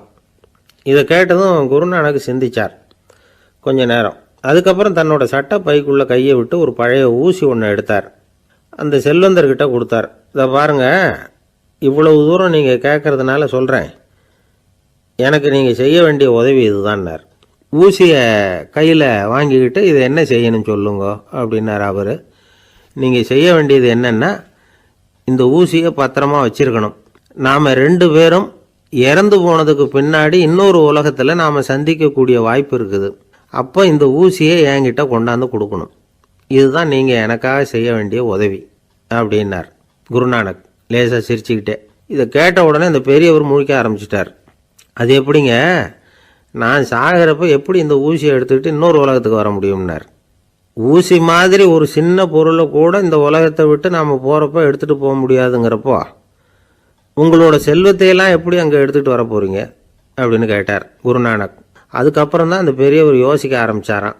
குருநானக் சொல்கிறார், இதை பாருங்கள், நாம் செய்கிற நல்லது கெட்டது தான் கடைசி வரைக்கும் நம்ம கூட இருக்கும். அடுத்தவங்க நல்லா இருக்கணுங்கிறதுக்காக பொருளை செலவு செய்யணும், அப்படி செய்யலைன்னா எந்த பிரயோஜனமும் இல்லை அப்படின்னார். அதுக்கப்புறம் தான் அந்த செல்வந்தரின் அறிவு கண் திறந்து தான். உடனே குருநானக்கை வணங்கினார். ஐயா, என்கிட்ட இருந்த ஆணவம் போயிட்டுது, இனிமேல் என்கிட்ட இருக்கிற செல்வத்தை நல்ல வழியில் செலவழிப்பேன் அப்படின்னாராம். நம்மக்கிட்ட இருக்கிற பணம் எப்பவும் நம்ம கூடவே வந்துக்கிட்டு இருக்காதுங்கிறதுக்கு இது ஒரு உதாரணம். அதுக்காக நாம் பணம் சேர்க்கறத பற்றி கவலைப்பட வேண்டியதில்லை, பேசாமல் படுத்து தூங்கிக்கிட்டு இருந்தால் போதும் அப்படின்னு இதுக்கு அர்த்தம் பண்ணிக்கப்படாது. முறையான வழியில் பணம் சேர்க்கணும், அதை முறையான வழியில் செலவு பண்ணணும். அதனால் ஏற்படக்கூடிய மன நிறைவு இருக்குது பாருங்கள், அது அனுபவித்தவங்களுக்கு தான் தெரியும். சொர்க்கத்துக்கு போகிறவங்க இங்கேருந்து பணத்தை எடுத்துகிட்டு போக முடியாது, ஆனால் நம்ம செல்வத்தை இங்கே மற்றவங்களுக்கு பயன்பட செய்து அதனால் ஏற்படுற புண்ணியம் இருக்குது பாருங்கள், அதை எடுத்துகிட்டு போக முடியுமா. இதுதான் ஆன்மீகவாதிகள்லாம் சொல்கிற கருத்து. ஜான் நியூட்டன் ஒருத்தர், அவர் சொன்னார், நான் எப்போவாவது சொர்க்கத்துக்கு போய் சேர்ந்தேன்னா அங்கே 3 அதிசயங்களை பார்ப்பேன்னார். என்னன்னு கேட்டாங்க. நான் யார் யார் இருக்க மாட்டாங்கன்னு நினச்சிக்கிட்டு இருந்தானோ அவங்களில் சில பேர் அங்கே இருப்பாங்க, அது ஒரு பெரிய அதிசயம்னார். சரி, அடுத்தது என்ன? ரெண்டாவது அதிசயம் என்னென்னா, அங்கே இருப்பாங்கன்னு நான் எதிர்பார்த்த சில பேர் அங்கே இருக்க மாட்டாங்க அப்படின்னார்.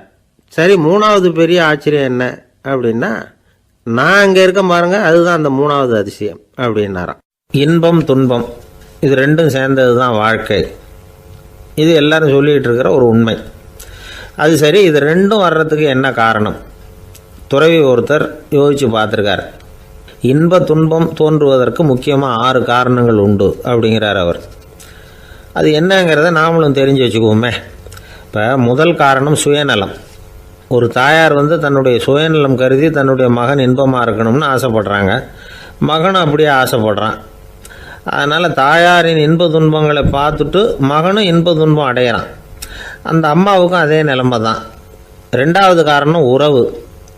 நான் துறவியான பிறகு கூட உறவுங்கிற காரணத்தினால தான் தாயாருடைய சுக துக்கங்களை கண்டு நானும் சுக துக்கம் அடைகிறேன். என் தாயாருடைய நிலைமையும் இதுதான் அப்படிங்கிறார் ஒரு துறவி. மூணாவது காரணம் என்னென்னா அறிமுகம். எனக்கு அறிமுகமான ஒருத்தரை ரயில் நிலையத்தில் சந்திக்கிறேன். அவர் தன்னுடைய பணப்பையை எங்கேயோ தொலைச்சி விட்டு வருத்தப்பட்டுக்கிட்டு இருக்கிறார். நானும் வருத்தப்படுறேன். அந்த சமயத்தில் யாரோ ஒருத்தர் இதுதானே அவங்க பணப்பை அப்படின்னு சொல்லி கொண்டாந்து நீட்டுறார். பணப்பையை தொலைச்சவர் சந்தோஷப்படுறார், நானும் சந்தோஷப்படுறேன். இது அந்த துறவி சொல்கிற அனுபவம். நாலாவது காரணம் என்னென்னா கருணை. எனக்கு முன்னே தெரியாத ஒருத்தனை யாரோ ஒருத்தன் அடித்து காயப்படுத்தி போடுறான். கருணை காரணமாக நான் அதுக்காக துக்கப்படுறேன். அஞ்சாவது காரணம் எதையும் நம்புறது. ஒரு பசுமாட்டை ஒரு முரணை அடிச்சுக்கிட்டு இருக்கிறான் அப்படின்னு ஒருத்தர் நம்மகிட்ட சொல்கிறாருன்னு வைங்க, உடனே நான் துக்கப்படுறேன். இன்னொருத்தர் அந்த முரணனை போலீஸ்காரங்க பிடிச்சிட்டு போயிட்டாங்கன்னு சொல்கிறாரு, நான் உடனே சந்தோஷப்படுறேன். மூணாவதாக ஒருத்தர் முதல் 2 பேரும் சொன்னது பொய்யுங்கிறார். அப்போ நான் இன்ப துன்பம் ரெண்டுமே இல்லாமல் நிம்மதியாக இருக்கிறேன். இது ஒரு விதம். அடுத்தது 6வது காரணம் என்னென்னா தன்மயமாகுதல். ஒரு நாவல் படிச்சுக்கிட்டு இருக்கிறோம், அதில் வர்ற பாத்திரங்களோட நாம் ஒன்றி போயிடுறோம். அதில் வர்ற பாத்திரங்கள் சிரிச்சுதுன்னா நாமளும் சிரிக்கிறோம், அது அழுதுன்னா நாமளும் அழறோம். அதெல்லாம் அந்த துறவி சொல்கிற அனுபவ உண்மைகள். இன்ப துன்பம் இது ரெண்டும் தோன்றுவதற்கு சுயநலம், உறவு, அறிமுகம், கருணை, எதையும் நம்புறது, தன்மயமாகிறது, இது எல்லாம் தான் முக்கிய காரணம் அப்படின்னு அவர் சொல்கிறார். ஆகக்கூடி ஒட்டு மொத்தமாக யோசனை பண்ணி பார்த்தா பிற பொருள்கள் மீது பற்றுதல் காரணமாக தான் நாம் இன்ப துன்பம் அடையிறோம் அப்படிங்கிறத புரிஞ்சிக்க முடியுது. மனுஷன் இன்ப துன்பம் அடையிறதுக்கு 7வது காரணம் கூட ஒன்று உண்டு அப்படின்னு சொல்லிகிட்டே வந்தார் ஒருத்தர். அது என்ன அப்படின்னு கேட்டோம். அதுதான் சார் இந்த நீங்கள் சொல்லிட்டு வர்ற இன்று ஒரு தகவல்னார். எப்படி சொல்கிறீங்கன்னு கேட்டோம். இன்று ஒரு தகவல் கேட்க ஆரம்பிக்கிறப்போ மனசில் இன்பம், ஆரம்பித்த உடனே இது ஏற்கனவே கேட்ட சமாச்சாரமாச்சே அப்படின்னு நினைக்கிறப்போ துன்பம் அப்படின்னு அதுக்கு ஒரு விளக்கம் கொடுத்தார் அவர். வயிறு பசிக்குதேங்கிறது சிலரோட கவலை, வயிறு பசிக்க மாட்டேங்குதே அப்படிங்கிறது சில பேரோட கவலை. 2 விதமான கவலைக்கும் வயிறு தான் காரணமாக இருக்குது. வயிறு பசிச்சதுன்னா அது இயற்கை, வயிறு பசிக்கலைன்னா அது வியாதி. ஆனால் பசியையும் நாம் பசிப்பிணி அப்படின்னு தான் சொல்லுவோம். என்ன காரணம்? வியாதியை போக்க வேண்டியது எவ்வளவு முக்கியமோ அதை விட முக்கியம் பசியை போக்க வேண்டியது. ஒரு சமுதாயத்தில் பசிப்பிணியே இருக்கக்கூடாது, அதுதான் நல்ல சமுதாயம். பசியை போக்கணும்னா சாப்பாடு போடணும், பசியின்மையை போக்கணும்னா வைத்தியம்தான் பண்ணணும். இது சம்பந்தமாக எவ்வளவோ ஆராய்ச்சிகள் நடக்குது, நிறைய மருந்து கண்டுபிடிச்சிருக்கிறாங்க. நம்ம உடம்புல பசியை தூண்டக்கூடிய பகுதி எது, இதை முதல்ல தெரிஞ்சுக்கணும் இல்லையா? நாம் சாப்பிட்ற ஆகாரம் செரிக்கிறதுக்கு எது காரணம் தெரியுமா? நம்ம மூளையோட பின்பகுதி தான் அதுக்கு காரணமாக இருக்குதாம். மூளையின் பின்பகுதியில் நரம்பு செல்களால் ஆன 2 வகையான ஆரக்சின்கள் தான் பசியை உண்டாகுது அப்படின்னு கண்டுபிடிச்சிருக்கிறாங்க. 2 ஆய்வாளர்கள் இதை கண்டுபிடிச்சிருக்காங்க. அவங்க 2 பேரும் டெக்சாஸ் பல்கலைக்கழகத்தில் ஹார்வர்டு ஹக்ஸ் மருத்துவ கல்வி நிலையத்தில் பணிபுரிகிறவங்களாம். உண்பது தேவைங்கிறது உணரப்படும் போது மூளையின் அந்த குறிப்பிட்ட பகுதி ஆரக்சின் அப்படிங்கிற ஹார்மோன்களை சுரக்கும். அது பசி உணர்வை தூண்டும் அப்படிங்கிறது தான் அந்த ஆய்வாளர்களின் கண்டுபிடிப்பு. இந்த ஆரக்சின் வேறு சில உயிரினங்கள்லேயும் உண்டு. இப்போ எலிகளில் கூட இது இருக்குது. அதனால் எலிகளை வச்சு இது சம்பந்தமாக ஆராய்ச்சி பண்ணாங்க. எலிகள் உடம்பில் ஆரக்சினை செலுத்தி பார்த்தாங்க. உடனே என்னாச்சு தெரியுமா? அந்த எலியெல்லாம் பசியால் துடிக்க ஆரம்பிச்சுட்டுது. எதையாவது தின்னு பசியை தீர்த்தா போதுங்கிற அளவுக்கு அந்த எலிகள்லாம் அல்லாட ஆரம்பிச்சுட்டுது. இயல்பாக சாதாரணமாக அந்த எலிகள் எவ்வளவு சாப்பிடுமோ அது மாதிரி 8 முதல் 10 மடங்கு அதிகமான ஆகாரத்தை 1 மணி நேரத்துக்குள்ளே சாப்பிட்டு தீர்த்துட்டு தான். சில எலிகளின் மூளையில் இந்த ஆரக்சின் அளவை கட்டுப்படுத்தி பார்த்துருக்குறாங்க. உடனே என்னாச்சு தெரியுமா, அதெல்லாம் சாப்பாட்டை கண்டால் முகத்தை திருப்பிட்டு போக ஆரம்பிச்சுட்டு தான். அந்த எலிகளுக்கு பசி எடுக்கலையாம். இந்த ஆராய்ச்சியின் அடிப்படையில் பசியை எடுக்காமல் இருக்கிற மனிதர்களுக்கும் பசியை தூண்ட முடியும் அப்படின்னு சொல்லி ஆராய்ச்சியாளர்கள் தெரிவிச்சிருக்கிறாங்க. ஆக ஆரக்சின் தான் பசிக்கு காரணம்ங்கிறது தெரிஞ்சு போச்சு. சரி, இந்த ஆரக்சின் அப்படின்னா என்ன? அது ஒரு கிரேக்க சொல். அதுக்கு பசின்னு அர்த்தம். நம்ம ஆளுங்களுக்கெல்லாம் பசியை தூண்டுறதுக்கு மருந்து தேவையில்லை, பசியை குறைக்கிறதுக்கு தான் மருந்து தேவை. ஒரு அம்மா டாக்டரை தேடி வந்தாங்களாம். டாக்டர், எங்கள் வீட்டுக்காரருக்கு திடீர்னு அகோர பசி, நிறைய சமைச்சு போடுறேன், அவ்வளவையும் சாப்பிட்டுட்டு கீழே கிடக்கிற குப்பை கூலங்களையும் எடுத்து சாப்பிட ஆரம்பிச்சுட்றார், என்னன்னு கவனித்து பாருங்கள் அப்படின்னாங்களாம். எவ்வளோ நாளாக அப்படி இருக்குதுன்னு கேட்டிருக்காரு டாக்டர். 1 வாரமாக அப்படி இருக்குதுன்னாங்களாம். இவ்வளவு நாளாக ஏன் சும்மா இருந்தீங்க, ஆரம்பத்திலே இங்கே அழைச்சிட்டு வர வேண்டியது தானே அப்படின்னாரான் டாக்டர். அது ஒன்றும் இல்லை டாக்டர், வீடு பூரா சுத்தமாகட்டுமேன்னு பார்த்துக்கிட்டு இருந்தேன் அப்படின்னாங்களாம் அந்த அம்மா. ஒரு மாணவனை பார்த்தேன். என்ன தம்பி படிப்புலாம் எப்படி இருக்குது அப்படின்னு விசாரித்தேன். அவன் ரொம்ப அழுத்துக்கிட்டான். நான் நல்லா தான் சார் படிக்கிறேன், இருந்தாலும் புத்தியில் சரியாக ஏற மாட்டேங்குது சார் அப்படின்னா. சரி, இவனும் நம்ம ரகம்தான் அப்படின்னு சொல்லி முடிவு பண்ணிக்கிட்டோம். கல்வி கற்கக்கூடிய ஒரு மாணவன் சம்பந்தப்படுற புத்திகள் பல வகை. அதை பற்றி ஒரு பெரியவர் விளக்கி இருக்கிறார். மிருத்து புத்தின்னு ஒன்று இருக்குதான். மிருத்துன்னா மண்ணால் செவுறு கட்டுறோம்ல, மண் சுவரில் ஆணி அடிக்கிறதும் சுலபம், அதை பிடுங்கி எடுக்கிறதும் சுலபம். அது மாதிரி சில பேர் குரு சொல்லி கொடுக்குறத சுலபமாக கேட்டு தெரிஞ்சு வச்சுக்குவாங்க, கொஞ்ச நேரத்தில் சுலபமாக மறந்தும் போயிடுவாங்க. இது மிருத்து புத்தின்னு பேர், மண் புத்தி. தாரு புத்தின்னு ஒன்று உண்டான். தாருன்னா மரம். அதில் பச்சை மரத்தில் ஆணி அடிக்கிறது சுலபம், ஆனால் அதை எடுக்கிறது கஷ்டம். அது மாதிரி ஆசிரியர்கிட்டேருந்து கேட்டதை கவனமாக மனசில் பதிய வச்சுக்கிட்டு அதை மறக்காமல் இருக்கிறது தாரு புத்தி. பட்டை மரமாக இருந்தால் அதில் ஆணி அடிக்கிறதும் கஷ்டம், அடிக்கிற ஆணியும் சீக்கிரம் நழுவிடும். அது மாதிரி கேட்குற விஷயம் மனசில் பதியறதும் கஷ்டம், அப்படியே பதிஞ்சாலும் அது நீடிச்சு இருக்கிறதும் கஷ்டம், கொஞ்ச காலத்தில் மறந்துடும். இன்னொரு வகை புத்தி ஒன்று உண்டு, அதுக்கு பேர் சிலா புத்தின்னு பேர். சிலான்னா கல். ஒரு கருங்கல்லில் 4 துளையை போட்டு ஒரு துளையில் உளியை வச்சு அடித்தா மற்ற துளை வழியாகவும் பிளந்து கல் 2 ஆகிடும். அது மாதிரி சந்தியான இடங்களில் குறிப்பாக ஒரு பொருளை சொன்னால் அதை வச்சுக்கிட்டு மற்றதையும் தெரிஞ்சுக்கிறது, அது சிலா புத்தின்னு பேர். வேணு புத்தின்னா என்ன தெரியுமா? வேணுன்னா மூங்கில் கணுவில் ஒரு பக்கம் உளியை வச்சு அடித்தா 2 பக்கமும் பிளந்துடும். அது மாதிரி ஒரு செய்தியை கேட்டுக்கிட்டு இருக்கிறப்பவே அதோட முன்பின் தொடர்களையும் தெரிஞ்சுக்கணும், அது வேணு புத்தி. தைல புத்தின்னு ஒன்று உண்டு. தைலம்ங்கிறது எண்ணெய். தண்ணியில் ஒரு துளி எண்ணெயை விட்டால் அது தண்ணி பூரா பரவி போடுதில்ல, அது இப்படி பரவுறது மாதிரி ஆசிரியர் சுருக்கமாக ஒரு கருத்தை சொன்னால் அதை வச்சுக்கிட்டு பூரா விஷயங்களையும் தெரிஞ்சுக்கணும், அது தைல புத்தி. கற்பூர புத்தின்னு ஒன்று கேள்விப்பட்டிருக்கோம். அது எப்படின்னா, கற்பூரம் தீ பட்ட உடனே பிடிச்சிக்கும். ஆசிரியர் சொன்ன உடனே நுண்ணறிவோட பாடங்களை புரிஞ்சுக்கிறது இந்த வகை புத்தி. கரி புத்தின்னு ஒன்று. அது எப்படின்னா, கரியில் நெருப்பை வச்சு விசிறிய பிறகு அதுக்கப்புறம் அது கறி நெருப்பாகும். அது மாதிரி காலம்பரை சாயந்தர வேலைகளில் ஆசிரியர் பாடம் சொல்லி கொடுப்பார், அதை கொண்டு புரிஞ்சுக்கிறது இந்த வகை. கதலித்தண்டு புத்தின்னு ஒன்று சொல்லுவாங்க. கதலிங்கிறது வாழை மரம். வாழைத்தண்டில் தீ வைக்கிறது எவ்வளவு சிரமமோ அவ்வளவு சிரமத்தோடு கல்வி கற்கிறது கதலித்தண்டு புத்தி. இதை தவிர இன்னும் சில வகையான மாணவர்களை கூட அடையாளம் காட்டுறாங்க. ஆசிரியர் சொன்னதில் நல்லதை மட்டும் எடுத்துக்கிறவன் அன்னம். ஆசிரியர் கிடைச்ச இடத்துல பாடத்தை கேட்டுக்கிட்டு பிறகு தனியாக உட்காந்து சிந்திக்கிறவன் பசுமாடு அப்படி தானே, புல் கண்ட இடத்துல மேயும், அதுக்கப்புறம் நிதானமாக அசை போட்டுக்கும். ஆசிரியர் சொன்னதை தவிர வேறு எதையும் சொல்ல முடியாதவன் கிளி. பல இடங்களில் பாடங்கள் கேட்டு கடைசியில் ஒன்றும் புரியாமல் போகிறவன் ஆடு ஒரு செடியில் வயிறார மேயாது, ஒரே செடியில் இக்கரைக்கு அக்கறை பச்சைன்னா அங்கேயும் இங்கேயும் அலைஞ்சிக்கிட்டே இருக்கும். சில பேருக்கு எருமைன்னு பேர்.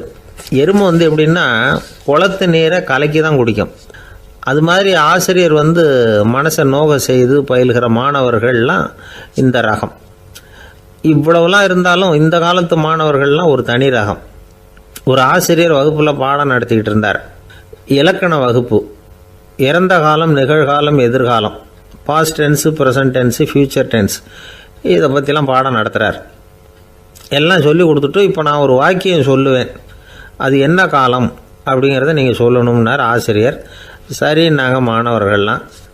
நான் நாளைக்கும் பாடம் நடத்தப் போகிறேன், இது என்ன காலம் அப்படின்னு கேட்டார் ஆசிரியர். அதாவது நான் நாளைக்கும் பாடம் நடத்தப் போகிறேன், இந்த வாக்கியம் என்ன காலம்னு கேட்டார். ஒரு பையன் மெதுவாக எழுந்திரிச்சு சொன்னான், இது எங்கே போதாத காலம் சார் அப்படின்னு சொல்லிவிட்டு உட்காந்துட்டானான். ஒருத்தர் ஓடி வந்தார், இன்னொருத்தரை பார்த்து, சார் உங்கள் சைக்கிளை ஒரு நாள் இரவல் கொடுங்களேன், பக்கத்து ஊருக்கு போயிட்டு வர வேண்டியிருக்கு அப்படின்னார். இவர் சைக்கிளை கொடுத்து பத்திரமா கொண்டுகிட்டு போங்கன்னார். சார் இதை பத்திரமா கொண்டு போகிறேன், கவலையே வேணாம், ஏன்னா இது உங்களோட சைக்கிள் அப்படின்னு நான் நினைக்கல, என்னோட சைக்கிளாக நினைக்கிறேன் அப்படின்னார். அதுக்கப்புறம் தான் இவருக்கு உண்மையாகவே பயம் வந்துட்டுது. ஏன்னா அவர் சொன்னது மாதிரி அதை தன்னோட சைக்கிளாகவே நினச்சி தள்ளிட்டு போட்டால் என்ன பண்ணுறது? எது எதை நம்முடையதாக நினைக்கணுங்கிறதுக்கு ஒரு வரையறை இருக்குது. சில பேர் ஆஃபீஸையே வீடாக நினச்சி விடுறது உண்டு. அப்படிப்பட்டவங்க கூட வீட்டை ஆஃபீஸாக நினைக்கிறது இல்லை. ஏன்னா வீட்டில் இவர் ஆஃபீஸராக நடந்துக்க முடியறதில்ல. இதெல்லாம் ஒரு பக்கம் இருக்கட்டும், இப்போ விஷயத்துக்கு வருவோம். பொறியியல் மேதை டாக்டர் விஸ்வேஸ்வரய்யா இருந்தார் இல்லையா, பாரத ரத்னா விருதெல்லாம் கொடுத்தாங்களே. ஆஃபீஸ் வேலை வேறு, சொந்த வேலை வேறு அப்படிங்கிறதுக்கு ஒரு உதாரணமாக இருந்தவர் அவர். மைசூர் மகாராஜா கிட்ட திவானாக இருந்தார். அவர் ஒரு நாள் அரசாங்க வேலை காரணமாக வெளியூர் போயிருந்தார். ஹாசன்கிற ஊருக்கு பக்கத்தில் ஒரு பயண மாளிகை, அங்கே தங்கிவிட்டார். ராத்திரி அங்கே தங்கி இருந்துட்டு விடிஞ்சதும் ஊருக்கு திரும்புறதாக திட்டம். ராத்திரி தூங்கிறதுக்கு ரொம்ப நேரம் ஆகிட்டுது. ரொம்ப நேரம் வரைக்கும் அரசாங்க சம்பந்தப்பட்ட வேலைகளையே பார்த்துக்கிட்டு இருக்கிறார். அரசாங்க ஃபைல்கள் நிறைய இருந்தது. அதையெல்லாம் ஒவ்வொன்றா எடுத்தார், படித்து பார்த்தார், பரிசீலனை பண்ணார். அதில் எழுத வேண்டியதை எழுதினார், கையெழுத்து போட்டார். ஒரு வழியாக அந்த வேலையெல்லாம் முடிஞ்சுது. அதுக்கப்புறம் என்ன பண்ணார்னா, தன்னுடைய சூட்கேஸை திறந்தார். அதிலேருந்து 2 மெழுகுவத்தியை எடுத்து கொளுத்தி வச்சார். அந்த பயண மாளிகையில் அது வரைக்கும் எரிஞ்சிக்கிட்டு இருந்த மின்சார விளக்குகளை அணைச்சிட்டார். அதுக்கு பிறகு அந்த மெழுகுவத்தி வெளிச்சத்தில் சில புத்தகங்களை தொடர்ந்து படிக்க ஆரம்பிச்சிட்டார். அந்த பயண மாளிகையில் பணியாளராக இருந்தவர் இதை பார்த்துட்டு ஓடி வந்தார். மறுபடியும் மின் விளக்கு போடுறதுக்காக போனார். விஸ்வேஸ்வரய்யா அதை பார்த்துட்டு போட வேணாம்ட்டாராம். இது வரைக்கும் நான் அரசாங்க அலுவல்களை கவனிச்சிக்கிட்டு இருந்தேன், அதனால் மின் விளக்குகள் அப்போ எரிஞ்சதில் தப்பு இல்லை. இப்போ நான் புத்தகம் படிச்சுக்கிட்டு இருக்கேன், இது என்னுடைய சொந்த வேலை, இங்கே இருக்கிற மின் விளக்கு அதுக்காக ஏன் எரியணும் அப்படின்னு கேட்டாராம். இப்போ இருக்கிற சில அரசு பணியாளர்கள்கிட்ட இந்த சம்பவத்தை பேச்சோட பேச்சாக சொல்லி பார்த்தேன். அவங்களால இதை ஜீரணிக்கவே முடியல. நேர்மை தேவை தான் சார், அதுக்காக அவ்வளவு தூரத்துக்கு அது தேவையா அப்படிங்கிறாங்க. விஸ்வேஸ்வரய்யா அப்படி பண்ணினது தான் ஒரு நேர்மையாளர் அப்படின்னு இந்த உலகத்துக்கு நிரூபிக்கணுங்கிறதுக்காக இல்லை. தான் அப்படி நடந்து காட்டினா தன்னை சுற்றி இருக்கிறவங்களும் அதை கேள்விப்படுறவங்களும் முடிஞ்ச அளவுக்கு பொது வாழ்க்கையில் அரசு பணியில் நேர்மையை கடைபிடிக்க முயற்சி பண்ணலாமே அப்படிங்கிறதுக்காகத்தான். இப்போவும் சில பேர் இருக்கிறாங்க, இவங்க ஆஃபீஸ் வேறு வீடு வேறேன்னு நினைக்கிறதில்ல, அவ்வளோ உரிமை. ஒருத்தர் அப்படி தான், அவருக்கு அவசரமாக 5000 ரூபா தேவைப்பட்டது. ஆஃபீஸு பணத்தை எடுத்துக்கிட்டார். அந்த நேரம் பார்த்து ஆடிட் வந்துட்டுது, ஆப்பிட்டுக்கிட்டார். விசாரணை நடக்குது.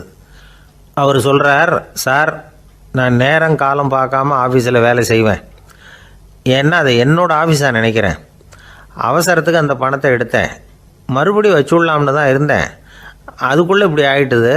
நீங்கள் என்ன நினச்சாலும் சரி, நான் ஆஃபீஸ் வேறு வீடு வேறு அப்படின்னு நினைக்கிறதில்ல, அது என்னோடய சுபாவம் அப்படின்னார். விசாரணை பண்ணவர் தீர்ப்பு வழங்கினார்.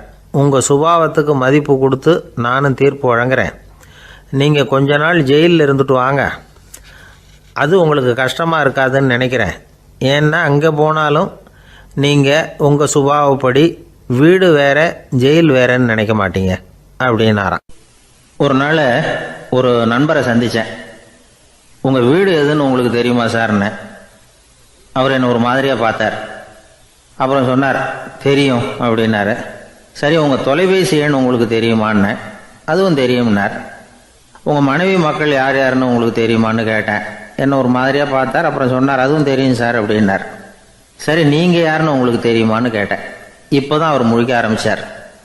அவர் மட்டும் அப்படி இல்லை, நாம் எல்லாருமே அப்படி தான். எதிரில் நிற்கிறது யாருங்கிறது தெரியும், நாம் யாருன்னு நமக்கு தெரியாது. உண்மையிலேயே நாம் யார்? இந்த கேள்விக்கான பதிலை தான் வாழ்க்கை பூரா நாம் தேடிட்டு இருக்கிறோம்.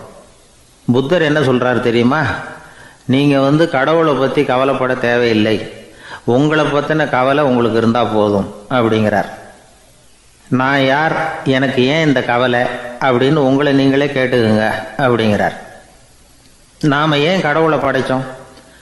அது ஒரு நழுவல் முயற்சியாம். அதாவது தன்னிடமிருந்து தானே தப்பிக்கிற ஒரு முயற்சியாம். இப்படி தான் அதை சொல்கிறாங்க அறிஞர்கள்லாம். மக்கள் பொய்யான பிரச்சனைகளில் ஆர்வமாக இருக்கிறாங்க. அதுக்கு தீர்வு காணவும் முயற்சி பண்ணுறாங்க. கடவுளை பற்றி விவாதிக்க எல்லாருக்கும் விருப்பம். தன்னுடைய சுயம் பற்றிய பிரஜையே இருக்கிறதில்ல. ஆகக்கூடிய விஷயம் என்னென்னா, கடவுள் சமாளிப்புக்கு பயன்படுத்தப்படுகிறார். மனவியல் என்ன சொல்லுது தெரியுமா? கடவுள், சொர்க்கம், மறுபிறவி இதை பற்றிலாம் பேச ஆரம்பிக்கிறவங்க யார் தெரியுமா? போருக்கு போகிறவன், துன்பத்தில் சிக்கி கஷ்டப்படுறவன், நோய் படுக்கையில் விழுந்தவன், இவங்க தான். நாம் அனுபவத்திலே பார்க்குறோமே இதையெல்லாம். கடவுளை துணைக்கு கூப்பிடுறவங்க யாருன்னு கவனித்து பாருங்கள். பரீட்சை எழுத போகிறவன், வேலை தேடி அலையிறவன், பண நெருக்கடியில் இருக்கிறவன், விபத்தில் சிக்கிக்கிட்டவன், இவங்கெல்லாம் தான். தேர்வில் வெற்றி பெற்றதும் அவரை துணைக்கு கூப்பிடுறதில்ல, வேலை கிடைச்சதும் அவர் துணை தேவைப்படுறதில்ல. ஏன் இப்படி? கொஞ்சம் யோசனை பண்ணி பாருங்கள். துன்பம் வருகிற போது அந்த துன்பத்தை தவிர்க்க வேண்டிய நிலையில் அதிலிருந்து நழுவி போகிறதுக்காக பிரார்த்தனை தேவைப்படுது. எல்லாம் நல்லபடியாக நடக்கிறப்போ பிரார்த்தனை செய்கிறதில்ல. புத்தருடைய வழி என்ன தெரியுமா? அந்த வழியில் கடவுளும் கிடையாது, பிரார்த்தனையும் கிடையாது. புத்தர் செய்தது இதைத்தான். அதாவது கடவுள்கிட்ட இருந்து மனிதனையும், மனிதன்கிட்ட இருந்து கடவுளையும் அவர் விடுவித்தார். புத்த மதம் என்ன சொல்லுது தெரியுமா? கடவுள் பிரச்சனை அல்ல, மனிதன்தான் உண்மையான பிரச்சனை அப்படின்னு சொல்லுது. உங்களை நீங்கள் நல்லா தெரிஞ்சுக்கிட்டா போதும், நீங்களே கடவுள் ஆகிடுவீங்க அப்படிங்கிறது தான் புத்த மதம். அதனால் நமக்கு தேவை உள்முக பயணம். நான் யார் அப்படிங்கிற கேள்வியோட உள்ளே போகணும். அங்கே போனால் தான் தெரியும் நான் அப்படின்னு அங்கே யாருமே இல்லைங்கிறது. இதெல்லாம் புத்தர் சொல்லுகிற ஒரு தத்துவம். தத்துவம்னு சொன்னாவே நமக்கெல்லாம் அதை புரிஞ்சுக்கிறது கஷ்டம்தான். நம்ம பொறுத்த வரைக்கும் தத்துவங்கிறதுல 2 வகை உண்டு. ஒன்று தத்துவம், இன்னொன்று மகா தத்துவம். தத்துவம்னா என்ன தெரியுமா? கேட்குறவங்களுக்கு புரியக்கூடாது, அதுதான் தத்துவம். மகா